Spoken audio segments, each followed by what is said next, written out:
Saludos y bendiciones para todos y para todas. Nos place darles la bienvenida a una nueva jornada de este encuentro bíblico unido, esfuerzo comprometido, esfuerzo de amor de las congregaciones Discípulos de Cristo de Puerto Nuevo, Sonadora y La Central. Para la jornada de hoy volvemos a contar con la exquisita bendición que Dios nos regala al tener a nuestro hermano, a nuestro amigo y una persona que para muchos y para muchas, incluyéndome, ha sido un importante referente ministerial, el reverendo Benjamín Santana. En el caso de esta ocasión, estoy también junto a mi hermano, junto a mi pana, el reverendo José Martín Matos Hernández. José, saluda a nuestra gente ahí. Saludos, amada familia, a todos un abrazo y qué bueno estar aquí nuevamente en este espacio. Bueno. Benja. Saludos, hermanos y hermanas, y un privilegio bien grande volver a compartir con ustedes, agradeciendo esta invitación tan especial que me han hecho. En las pasadas 2 jornadas hemos estado conversando y reflexionando acerca de una serie de lecciones bíblicas que fue Benjamín el que las escribió, y por eso aprovechamos la gentileza de Benjamín y el don de la amistad para abusar un poquito de él, y nos lo hemos robado en estas lecciones para que esté con nosotros. Para este momento vamos a estar específicamente en el capítulo 13 del libro de Jueces. 5 segundos para decir que en la primera ocasión estuvimos hablando en el libro de Éxodo acerca de la narrativa de las parteras. La segunda ocasión, que en el caso de los que sigan la secuencia fue la semana pasada, tomamos una escena del libro de Josué, el cruce del río. Y aquí ahora vamos a venir al libro de los Jueces, y esta jornada va a culminar en la próxima ocasión con el llamamiento al profeta Isaías. Le vamos a pedir para comenzar a José que de ese capítulo 13, como no podemos leerlo completo por razones de tiempo, vamos a leer la primera porción de ese capítulo en la versión que así José tenga bien hacerlo. José. Pues vamos a estar dando lectura a este libro de Jueces, 7º libro que compone 21 capítulos, en la versión popular que se encuentra en la revista El Discípulo, y dice así: pero los israelitas volvieron a hacer lo malo a los ojos del Señor, y el Señor los entregó al poder de los filisteos durante 40 años. En Sorá, de la tribu de Dan, había un hombre que se llamaba Manoa. Su mujer nunca había tenido hijos porque era estéril. Pero el ángel del Señor se le apareció a ella y le dijo: tú nunca has podido tener hijos, pero ahora vas a quedar embarazada y tendrás un niño. Pero no tomes vino ni ninguna otra bebida fuerte, ni comas nada impuro, pues vas a tener un hijo al que no se le deberá cortar el cabello, porque ese niño estará consagrado a Dios como nazareno desde antes de nacer, para que sea él quien comience a librar a los israelitas del poder de los filisteos. La mujer fue a contárselo a su marido y le dijo: un hombre de Dios vino a donde yo estaba y me impresionó mucho, pues parecía el ángel mismo del Señor. Ni yo le pregunté quién era, ni tampoco él me lo dijo. De lo que sí me dijo fue que yo voy a tener un hijo y que desde ahora no debo tomar vino ni otra bebida fuerte. Bien. Al igual que lo hicimos en las veces pasadas, una breve alusión al contenido del libro de los Jueces. El libro de los Jueces toma su nombre precisamente de este oficio, al que fue encargado una heterogeneidad de personajes. Fíjense que en nuestro canon bíblico el libro de Jueces viene después del libro de Josué. Y hay unas diferencias marcadas entre uno y otro, porque precisamente en el libro de Josué, aparte de la presencia constante del pueblo, pero como el título del libro lo indica, gira todo más o menos en torno a un solo personaje principal, que es Josué, y la interacción de este con Dios y con el pueblo. Acá en el libro de Jueces son, repito, múltiples personajes, y vuelvo a repetir la palabra, y muy heterogéneos, ¿verdad? Que tenían este oficio. De alguna manera, no estamos en los tiempos de la monarquía, así que de alguna manera, para designar ese líder, esa figura de referencia que el pueblo tenía para seguir. No solamente es que es un personaje en Josué, acá son muchos, sino que también en el libro de los Jueces nos vamos a encontrar, contrario a Josué, que parecía haber logrado, y en ese momento se había cuajado una voluntad, que querían caminar en la misma dirección y que más o menos había una concertación. Acá en el libro de los Jueces, hermanos y hermanas, nos encontramos una sucesión de eventos, de escenas en las que hay infidelidades de parte del pueblo hacia Dios, ¿verdad? Se va a repetir la frase, y el pueblo volvió e hizo lo malo delante de los ojos de Jehová. De violencia también, de traición en unos momentos dados, y nos vamos a encontrar desde un gran jefe militar, grandes jefes militares, hasta la figura de un usurpador. Para los de ustedes que quieran leer, ¿verdad?, el libro, no podemos entrar. Hay una profetisa también en un momento dado. Así que es una playa, de verdad, es una amalgama ahí de personajes que intervienen. Casi siempre que uno piensa en los jueces, en lo que piensa es en una figura que defendía, que lideraba al pueblo para defenderlo de las agresiones militares, de las agresiones invasoras que sufría de otro pueblo. Esto es algo bien general, porque ese no es el tema, es para que usted más o menos se pueda ubicar así, aunque sea someramente. Y dentro de esta narración de los jueces aparece la figura de Sansón, pero hoy tampoco vamos a hablar tanto de Sansón y de lo largo o no largo de su cabellera, que es y de su fuerza descomunal.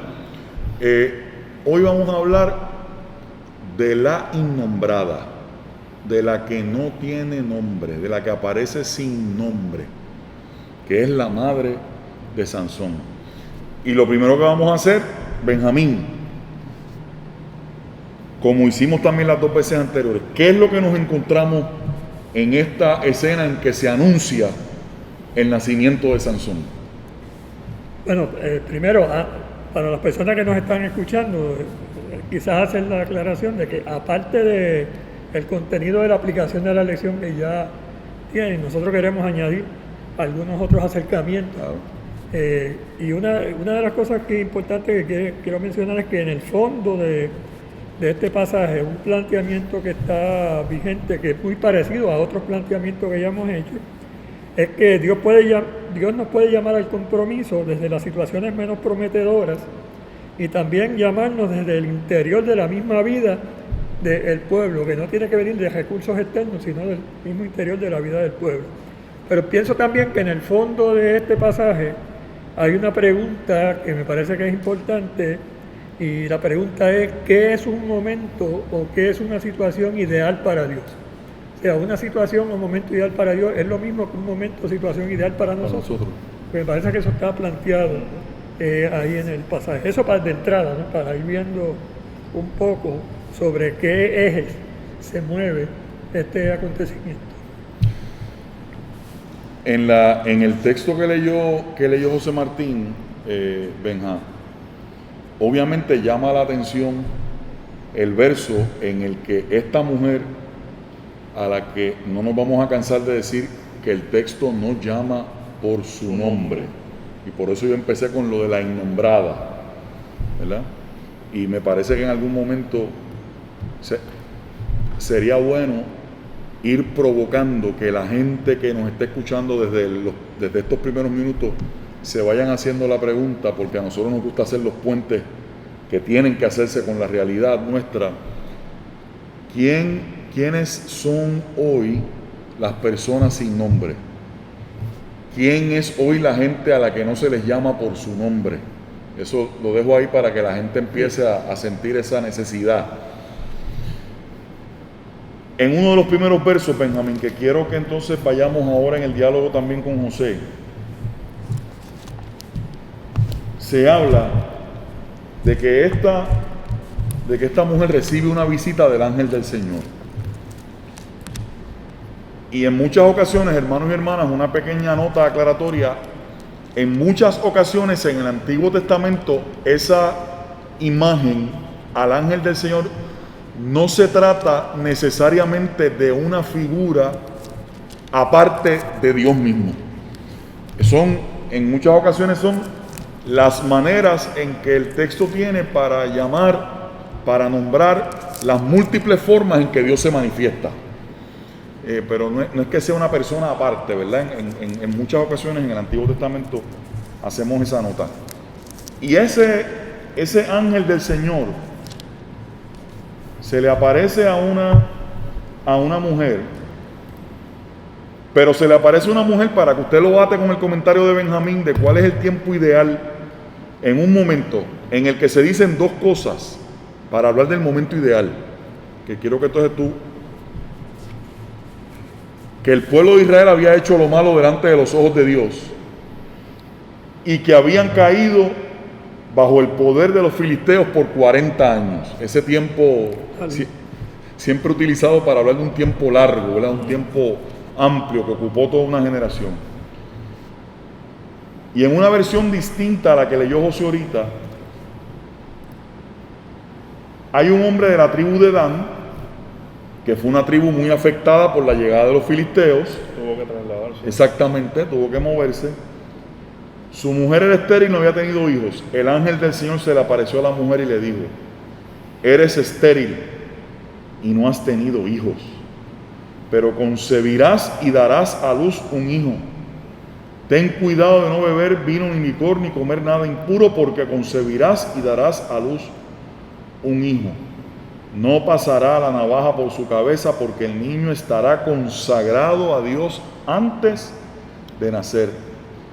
Él, y aquí está la agenda, el proyecto final, Él empezará a salvar a Israel de los filisteos.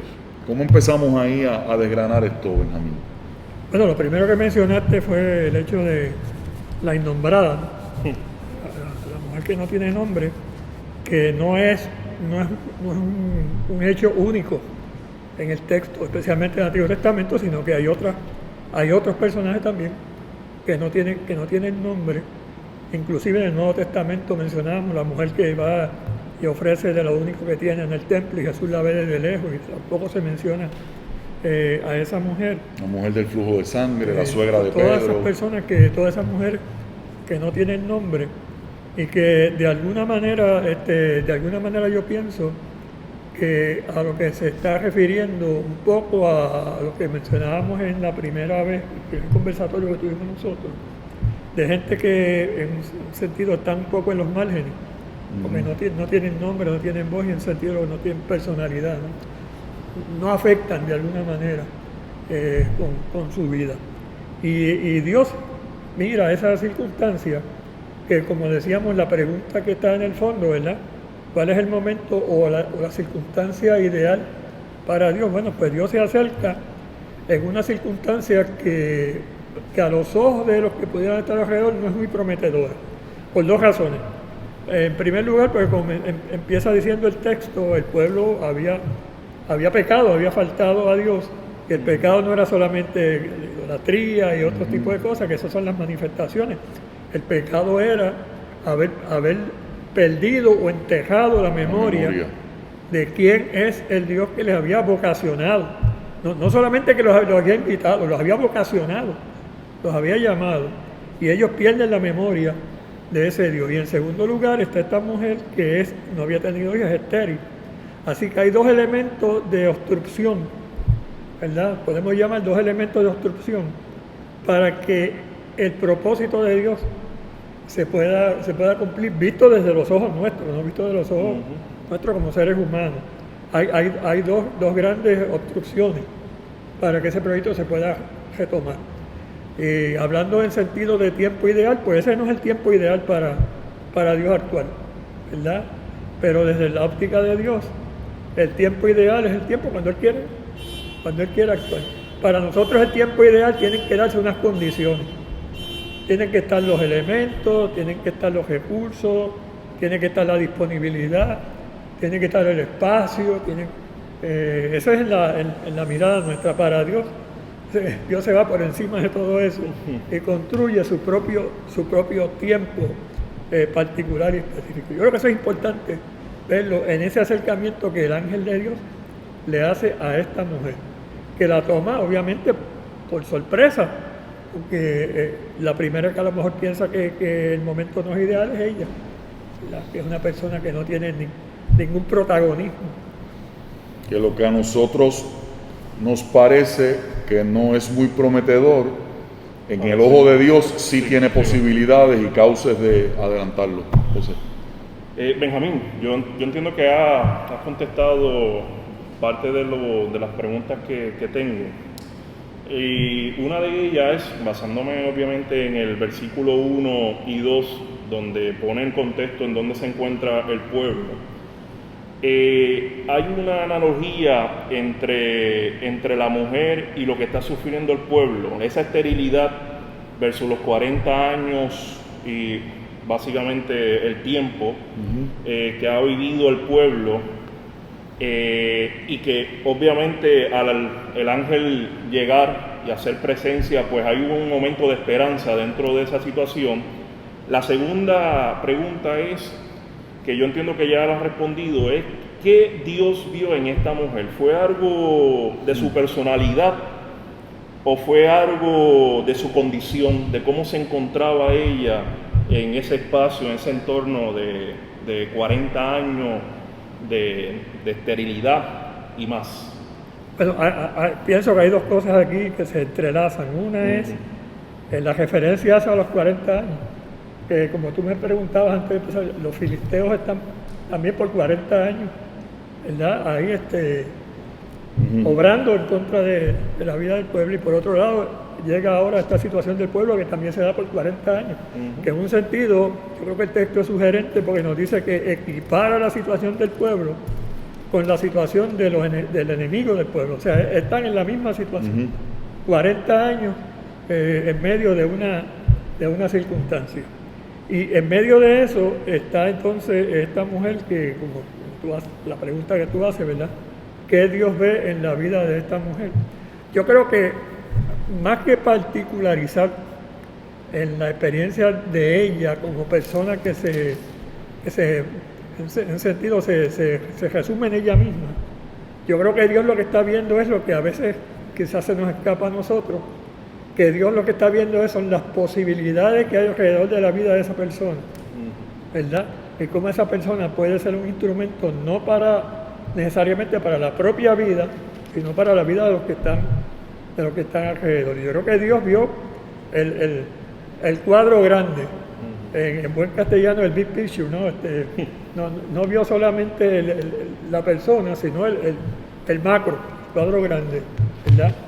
Pero curiosamente, ¿verdad? Ese humor de Dios, una persona que no tiene nombre, que no aparece, tiene nombre pero no aparece en el texto, una persona sin nombre, sin ningún tipo de protagonismo conocido, y de momento viene a ser el germen o la génesis de lo que va a ser un proyecto de restauración de parte de Dios hacia un pueblo que, viéndolo en términos de ese momento ideal, casi ni se merecía que Dios mirara hacia ella.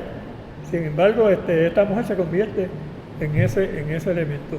Si lo miramos al día de hoy, pienso que también tenemos que pensar entonces de dónde muchas veces Dios, como decíamos en otra ocasión, de dónde parte Dios para algunos procesos de restauración. Tiene que ver siempre con la gente que han sido protagonistas, los más visibles, los que tienen más prestigio, los que tienen más reconocimiento en términos civiles, o Dios parte a veces de otra gente, ¿verdad?, que no tienen nombre. Como tú preguntabas, Gamaliel, ¿quiénes son los que no tienen nombre hoy? Bueno, ¿cuánta gente en nuestras comunidades son gente que no tienen nombre y de momento han levantado unas gestas en las que Dios les ha permitido ser instrumentales en cómo se levanta la vida de un pueblo? Yo creo que ese es un elemento importantísimo del Evangelio, ¿no? Ahora volviendo a lo que tú decías de la Navidad, como también aquellos pastores que están allí mirando la vigilia de la noche, que no tienen nombre tampoco, sin techo, al margen, y que vienen a ser instrumentales, ¿verdad?, en ese aviso y en ese dejarnos saber de la visita de Dios. Amén. Sí, yo creo que Dios ve eso en esta mujer. En el versículo 3 hay algo que me llama la atención y menciona, y dice así para los hermanos que nos están escuchando: el ángel del Señor se le aparece a ella y le dijo, tú nunca has podido tener hijos. En esta versión, tú eres estéril, nunca has tenido hijos. ¿Por qué el ángel del Señor comienza con algo que ella tiene pleno conocimiento? ¿Por qué el ángel la lleva a ese escenario? Yo creo que es interesante la pregunta, porque yo también me hice esa pregunta en un par de ocasiones. Entonces, ¿por qué el ángel le tiene que decir lo que ella sabe? ¿Verdad? Ella sabe que es estéril.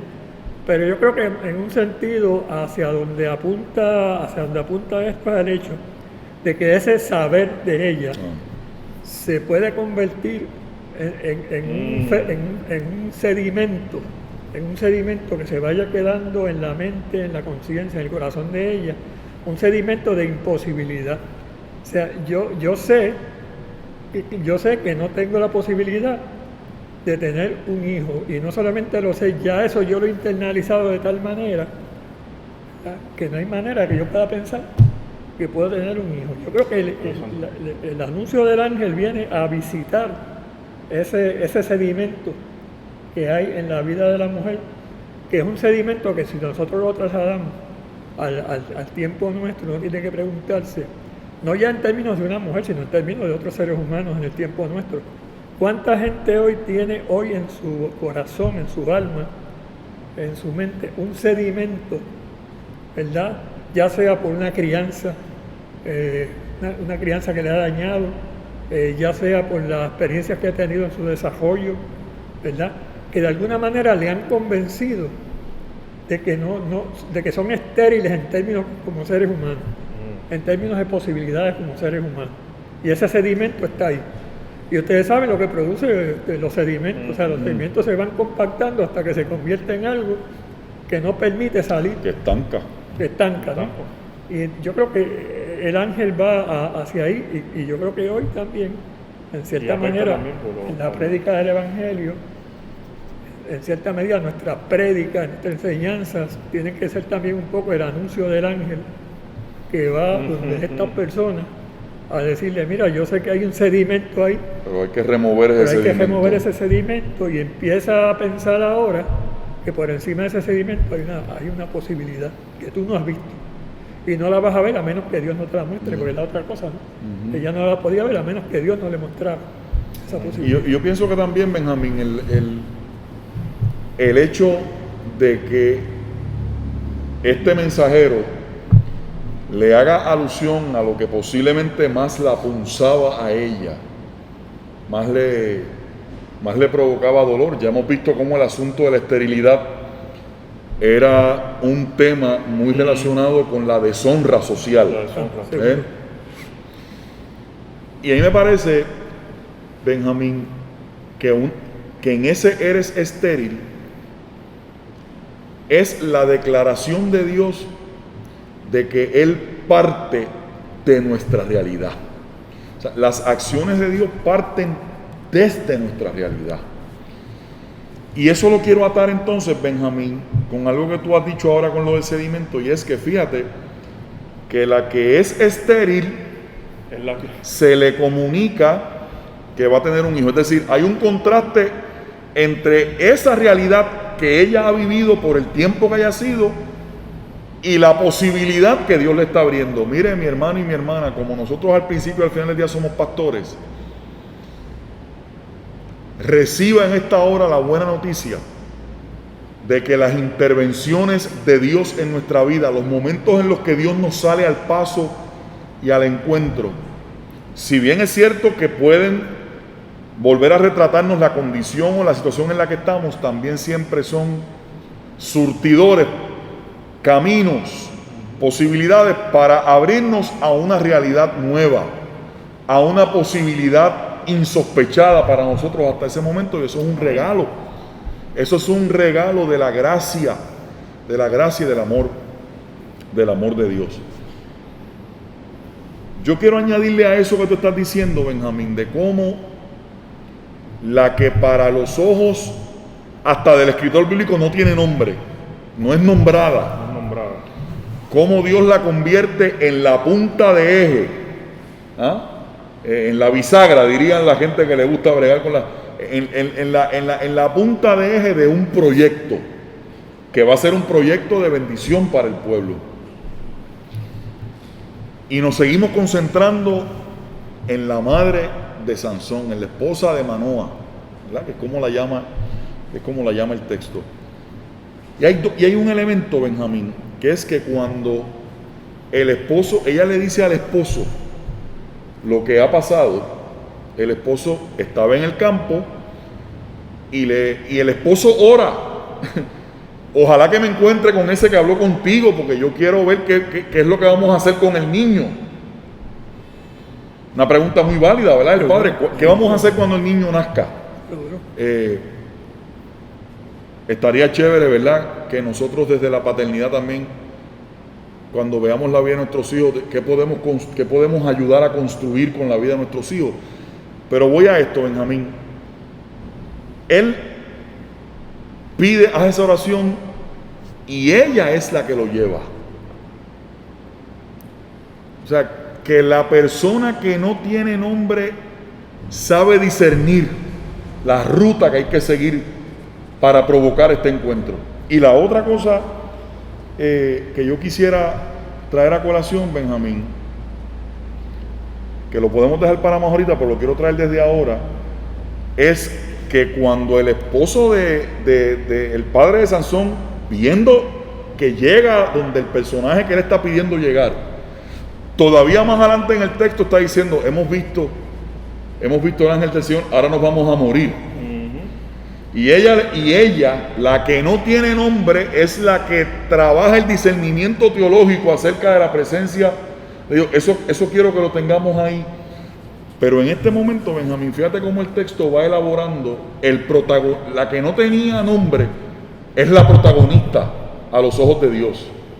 Porque cuando el marido dice, pero que yo quiero hablar con ese personaje, y ella es la que lo conduce al personaje.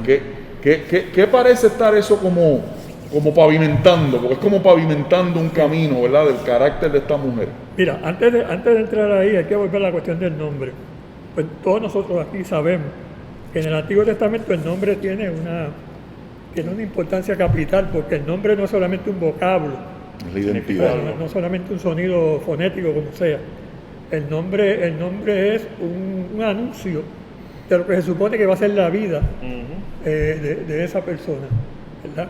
Así que es la carta de presentación de la identidad. Y que supuestamente va a determinar un poco lo que va a ser la vida de la persona.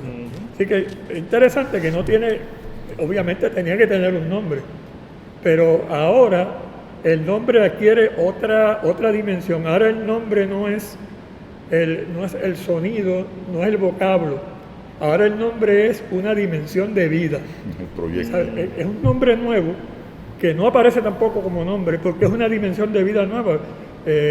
Recordemos el hecho de Jacob. O sea, a Jacob le cambian el nombre, ¿verdad? ya no te llamará Jacob, sino que ahora te llamará Un Israel. nombre individualista, ahora un... Cambia todo el programa de vida, ¿verdad?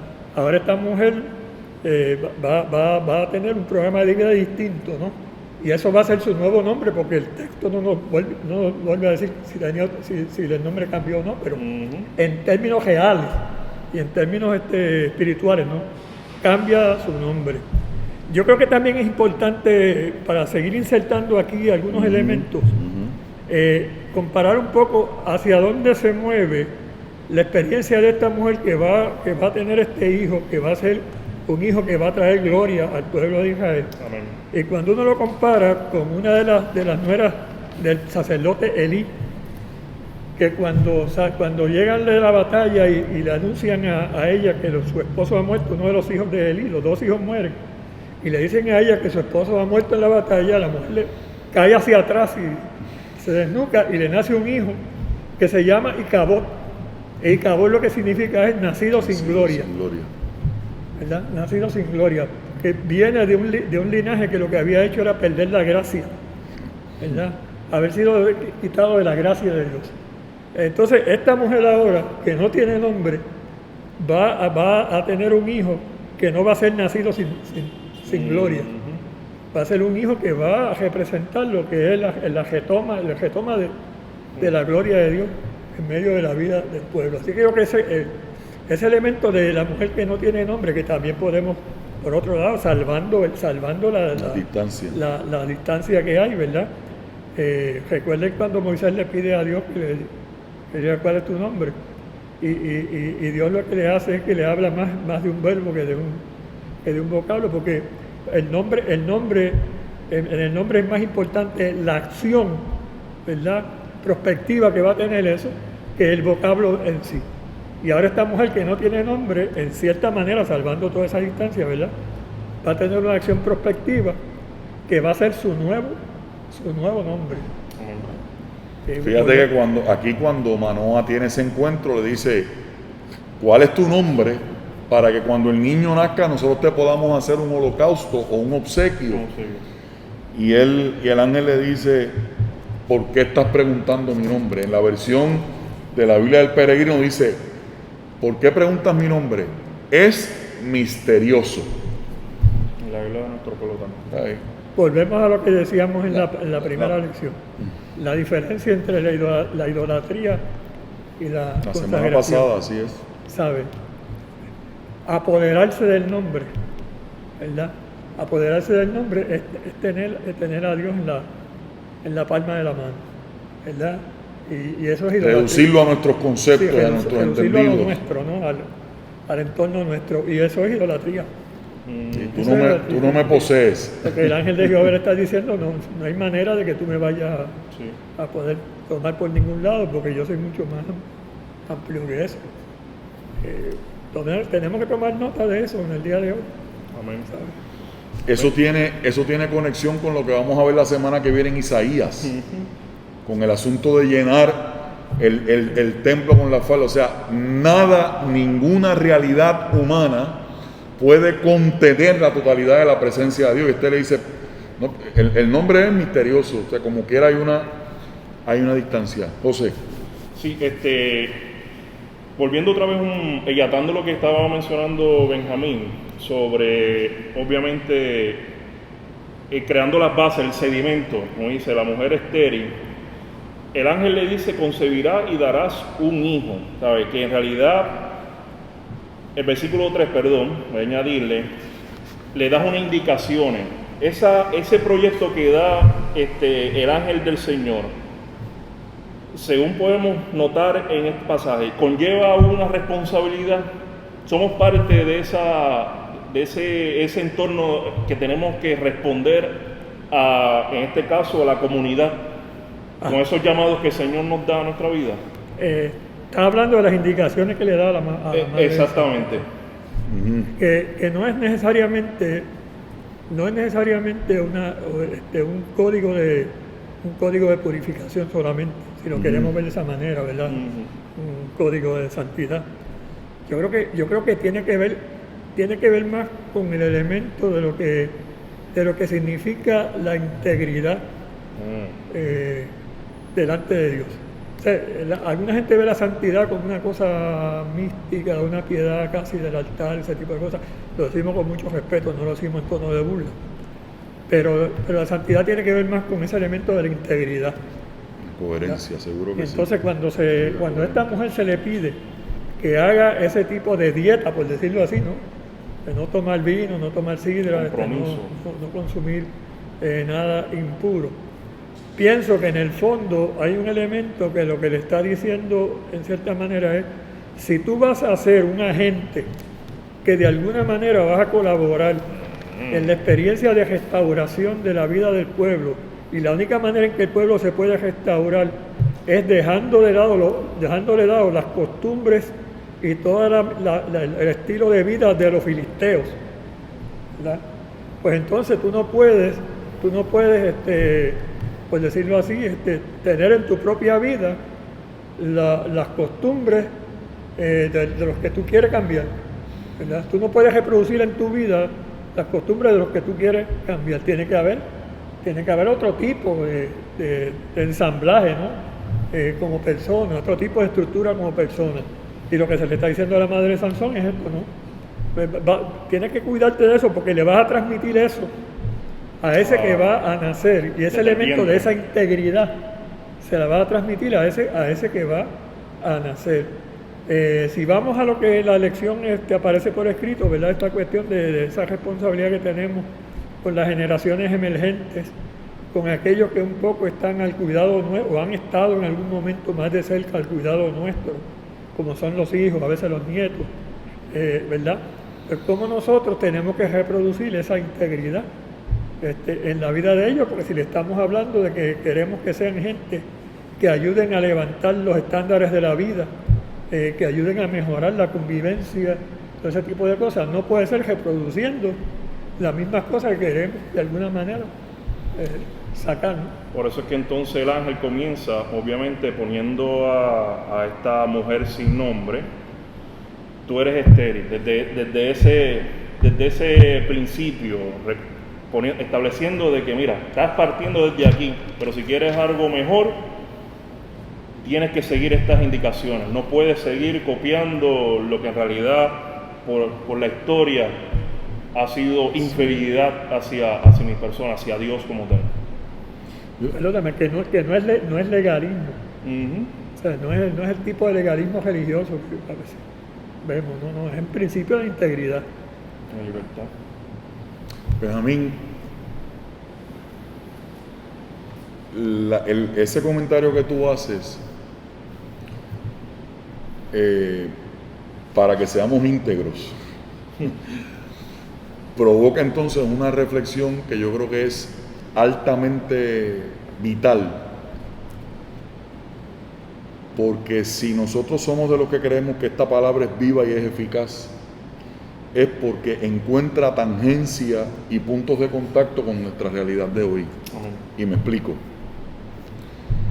Si tú estás diciendo, y yo lo suscribo, que el que venga a pretender ser un agente de cambio no puede repetir los mismos esquemas que está pretendiendo corregir,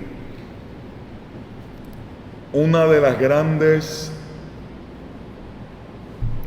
grandes dolores de este pueblo nuestro. Ahora estoy hablando no de Jueces 13, ahora estoy hablando de Puerto Rico 2021. Uno de nuestros grandes dolores, uno de nuestros más caros anhelos es que aquellos que han venido con un discurso para prometer algo diferente, cuando los vemos repitiendo los mismos esquemas, los mismos patrones, replicando las mismas rutas de aquello que dijeron y aseguraron que iban a cambiar y no ocurre, estamos hablando de eso. Que quien quiera plantear un cambio tiene que poner otra vara ética, tiene que cumplir, aunque le parezca difícil porque diga, bueno, pero es que los anteriores no lo puede resolver diciendo que antes fue así también. Precisamente eso es lo que se quiere eso es lo que se quiere. Aquí se está hablando de una ruptura para traer algo nuevo. Y yo para sentirme en paz conmigo mismo, tengo que hacer ese comentario. O sea, porque eso es lo que está, no es la cuestión meramente del asunto del vino y la sidra. Lo que queremos que la gente vea es el principio rector ético que está detrás del asunto. Es que usted y yo, si queremos decir que vamos a traer algo nuevo, tenemos que poner otra vara y no replicar lo que vemos a nivel de nuestro colectivo sociopolítico en este país, ¿verdad? Eso es una cosa. Y la segunda es que la innombrada y la estéril es la que recibe la visita de Dios. Es la que se convierte en protagonista para Dios. Y no solamente eso, Benjamín, de que ella es la que recibe la visita y la visión, sino que ella tiene dos encuentros. El primero y cuando después va con el marido. Y una tercera cosa que quiero añadir, que yo creo que no se nos puede quedar fuera, es lo que ocurre en los últimos versos de este capítulo, para con eso tratar de ir cerrando. El marido, después que tiene el encuentro, dice: mira, ahora nos vamos a morir, porque aquella noción, ¿verdad?, de que el que ve a Dios, pues no podía sostener la presencia de Dios. Y ella dice estas palabras, para dejarle el plato servido a Benjamín. Versículo. Él le dice a ella que el ángel de Dios ya no se les aparece más. Manoa cayó en la cuenta de que aquel era el ángel del Señor. Ella se lo venía diciendo hace rato, pero todavía no cae en cuenta. Y comentó con su mujer: vamos a morir porque hemos visto a Dios. Y aquí vienen las palabras de esta mujer. Pero su mujer repuso: si el Señor hubiera querido matarnos, no habría aceptado nuestro sacrificio y nuestra ofrenda, no nos habría mostrado todo esto, ni nos habría comunicado una cosa así. Y termina diciendo que dio a luz al muchacho. ¿Dónde quiero llegar? Que la innombrada y la estéril, con todas esas características que ya hemos dicho, no solamente recibe la visión, sino que a la hora en que el marido sucumbe ante una especie de histeria y de temor, ella es la que lo ubica. Y no es cualquier ubicación, es que ella es la que le interpreta a él lo sucedido. Ella tenía más discernimiento acerca de lo que significaba la presencia de Dios, si lo fuéramos a decir en términos de ahora. Ella tenía más entendimiento teológico que el propio esposo. Me parece una forma exquisita del texto decir que la que empezó siendo meramente la innombrada y la estéril, termina siendo la que interpreta la realidad de Dios para ese momento. Yo creo que eso nos está diciendo algo. Sí, sí. O está gritándonos algo. Sí, dos cosas, porque sé que estamos ya finalizando. Dos cosas bien rápido. Recuerden que estamos hablando de alguien que va a ser juez en el sentido del Antiguo Testamento. Y los jueces son unos líderes provisionales, o sea, no se institucionalizan. Eso que tú decías de la gente que llega con las promesas y carismático. Y luego, sí, pero para la gente en el ámbito político y civil nuestro que llega con unas promesas de cambio y después empiezan y terminan institucionalizándose, acomodándose a lo institucional. Ese es el miedo. El texto lo que nos está diciendo es que en los reclamos que Dios hace hay un elemento de lo provisional, ¿verdad?, que no es lo institucional. Y como en lo provisional porque Sansón tuvo un ejercicio breve en un sentido, ¿verdad? Como Dios en lo provisional, que es también nuestra vida es provisional, no duramos lo que mucha gente quisiera, ¿verdad? Como en eso lo que se nos pide es que no institucionalicemos aquello que le corresponde a Dios y que Él lo ha puesto en nuestras vidas como un préstamo, por decirlo de alguna manera, en la vida nuestra. Y lo otro es, siguiendo a esta mujer, que frente a todas estas visiones que hay en el día de hoy también, de visiones trágicas y anuncios de cataclismos y cosas, porque supuestamente Dios está molesto y está enojado. Entonces, ¿cuál va a ser el anuncio nuestro? Pues el anuncio nuestro tiene que ser el anuncio de la madre de Sansón. ¿Tú crees que si Dios realmente quisiera acabar con nosotros, nos hubiera puesto en las manos cosas tan sublimes Este como proyecto. es su palabra, ¿verdad? Como es su inspiración, ¿verdad? Como es la capacidad de amar y todo ese tipo de cosas. No, Dios no opera de esa manera. Dios es un Dios de la vida, no es un Dios de la catástrofe. Y esa es la lectura de cómo le ha entregado un proyecto en las manos, lo que le está entregando es un camino de posibilidades. José, tú en este minutito final ya queremos decir algo más para Sí, irnos. no, solamente quiero dejar una pregunta ahí en el tintero, y es sobre obviamente Manoah, y es a veces cuando llegan esos llamados, ese llamado de conciencia de Dios a nuestras vidas, que conlleva obviamente una responsabilidad, que hay que hacer algo distinto a lo que a veces reaccionamos como Manoah, con miedo a ese propósito, a ese nuevo proyecto que el Señor tiene, lo cuestionamos y es válido dentro de nuestro contexto. El problema es quedarnos en esa cancelación, en ese miedo que pueda ocasionar a que vivamos y continuamos viviendo lo mismo en referencia a nuestro entorno, en este caso ahora en este entorno borincano, donde tenemos obviamente muchas cosas que cambiar, pero por miedo, por esa reacción lógica que tenemos, no hacemos los cambios indicados para poder tener un futuro mejor y dejarle un proyecto sostenible a esas generaciones futuras, a mis hijos y a mis futuros nietos. Así que eso era lo único que quería pues añadir. Él pensando en la muerte y Dios trazando un futuro. Y trazando un futuro. Benja, agradecemos. Gracias. ¿Quieres añadir una notita de saludo? Yo creo ¿Estamos bien? Yo creo que hemos caminado un poquito sobre eso, dejando muchas cosas en el señor. tintero.